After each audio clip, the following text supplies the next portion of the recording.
வணக்கம். இன்னைக்கு நம்ம பார்க்க போகிற சமையல் 10 நிமிஷத்தில் பண்ணக்கூடிய ஒரு சாஃப்டான அப்பம் எப்படி செய்யலாங்கிறத பார்க்கலாம். ஒரு மிக்சிங் பவுல் எடுத்துக்கலாம். இதில் மெஷரிங் கப்பில் 1 கப் அளவுக்கு அரிசி மாவு, சாதாரண கடைகளில் விற்கிற அரிசி மாவு தான் எடுத்திருக்கேன். இப்போ இதில் 1/4 கப் அளவுக்கு மைதா மாவு சேர்த்துக்கலாம். இதுக்கு பதிலாக நீங்கள் கோதுமை மாவு கூட சேர்த்துக்கலாம். இப்போ இதில் ஒரு 4 டேபிள் ஸ்பூன் துருவன தேங்காய் மிக்சியில் போட்டு அரைச்சி வச்சுருக்கேன். அதாவது தண்ணியெல்லாம் ஊற்றாமல் சும்மா அப்படியே குறைன்னு அரைச்சிருக்கேன். இதை சேர்த்துக்கலாம். உப்பு 2 சிட்டிகை அளவுக்கு சேர்த்துக்கலாம். ஒரு பிஞ்ச் அளவுக்கு ஏலக்காய் தூள் சேர்த்துக்கலாம். இப்போ அது தனியாக எடுத்து வச்சிடலாம். வெல்லத்தை கரைச்சி எடுத்துக்கலாம். மெஷரிங் கப்பில் 1 கப் அளவுக்கு வெல்லம் எடுத்துக்கலாம். நான் வந்து மெஷரிங் கப் எடுத்திருக்கேன். நீங்கள் டம்ளரில் எடுத்தீங்கன்னா ஒரே அளவாக டம்ளர்லேயே எல்லாத்தையும் எடுத்துக்கோங்க. இப்போ அதே கப்பில் 1 கப் அளவுக்கு தண்ணி சேர்த்துக்கலாம். இப்போ இந்த சர்க்கரை வந்து கரைஞ்சா போதும். இப்போ வெல்லம் நல்லா கரைஞ்சிருச்சு. இதை வந்து அமர்த்திடலாம். இப்போ அரிசி மாவு மைதா மாவு கலந்ததில் ஒரு 1/4 டீஸ்பூன் போல் எள்ளு சேர்த்துக்கலாம்.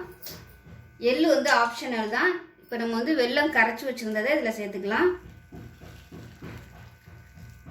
சேர்த்துட்டு நல்லா கலந்து விட்டுக்கோங்க. கலந்து விட்டுட்டு திருப்பி நம்ம வந்து சேர்த்துக்கலாம். கெட்டியாயிடுச்சு. மிச்சம் இருக்கிற தண்ணியை நம்ம சேர்த்துக்கலாம். இப்போ இதையும் நல்லா மிக்ஸ் பண்ணிக்கலாம். சூடாக இருக்கும், அதனால் கவனமாக பார்த்து மிக்ஸ் பண்ணிக்கோங்க. நீங்கள் வந்து இன்னும் கொஞ்சம் பெரிய பாத்திரமாக எடுத்துக்கிட்டிங்கன்னா உங்களுக்கு கலக்கிறதுக்கு ஈஸியாக இருக்கும்.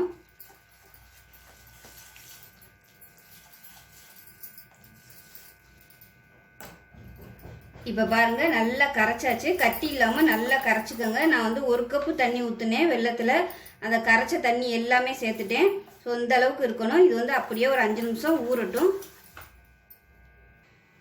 இப்போ மாவு நல்லா ஒரு 5 நிமிஷம் ஊறிடுச்சு. இப்போ இதில் பார்த்தீங்கன்னா ஒரு 1/4 டீஸ்பூன் போல் பேக்கிங் சோடா சேர்த்துக்கலாம். இதில் கொஞ்சமாக ஒரு 2 சொட்டு அளவுக்கு தண்ணி சேர்த்துக்கோங்க. இது நல்லா கரைஞ்சதுக்கப்புறம் இதில் சேர்த்து நல்லா மிக்ஸ் பண்ணி விட்டுக்கலாம். இப்போ பாருங்கள், மாவு வந்து இந்த அளவுக்கு இருக்கணும். ரொம்ப தண்ணியாக இருக்கக்கூடாது. நம்ம இட்லி மாவு பதத்துக்கு இருக்கணும். இப்போ எல்லாமே நல்லா கலந்தாச்சு. எண்ணெயுமே நல்லா காஞ்சிருச்சு. இப்போ வந்து கொஞ்சம் கொஞ்சமாக நம்ம எண்ணெயில் விட்டுக்கலாம். ஃபஸ்ட்டு வந்து ஒன்று மேலே வந்ததுக்கப்புறம் அடுத்ததை நம்ம விட்டுக்கலாம். எண்ணெயை வந்து அப்படியே லைட்டாக மேலே அப்படியே அள்ளி தெளித்து விடுங்க. இப்போ இது மேலே வந்துருச்சு. அதனால் இன்னொன்று வந்து விட்டுக்கலாம். இப்போ இதை திருப்பி விட்டுக்கலாம்.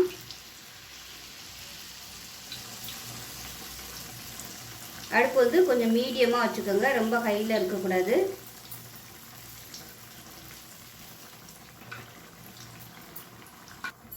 இப்போ பாருங்கள், 2 அப்பமுமே சூப்பராக ரெடி ஆயிடுச்சு. இந்த சலசலப்பெலாம் நல்லா அடங்கிடுச்சு. இதை வந்து எடுத்துடலாம்.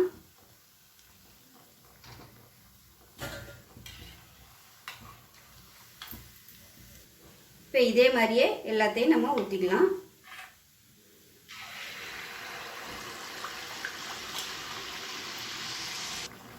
இந்த மாதிரி எண்ணெயில் ஊற்றுறது உங்களுக்கு பிடிக்கல அப்படின்னு நினச்சிங்கன்னா நீங்கள் பனியார புளியில் கூட இந்த மாதிரி ஊற்றிக்கலாம். நெய் விட்டு ஊற்றுனீங்கன்னா இன்னுமே சூப்பராக இருக்கும். சட்டுன்னு செஞ்சிடலாம். 10 நிமிஷத்தில் சட்டுன்னு செஞ்சிடலாம். இந்த அப்பம் ரொம்பவே சாஃப்டாக இருக்கும். உங்களுக்கு இதை விட சின்னதாக வேணும்னாலும் நீங்கள் சின்ன கரண்டியில் வந்து ஊற்றிக்கலாம். நல்லா அகலமான பேனை எடுத்திங்கன்னா ஒரு இதில் 4 இது கூட நம்ம ஊற்றி எடுத்துக்கலாம். இப்போ பாருங்கள், 2வது ஊற்றுனதும் சூப்பராக ரெடி ஆயிடுச்சு. உங்களுக்கு வந்து இதை விட இன்னும் கொஞ்சம் டார்க்காக வேணும் அப்படின்னு நினச்சிங்கன்னா நீங்கள் வந்து இன்னும் கொஞ்சம் சவக்க விட்டு எடுத்துக்கலாம்.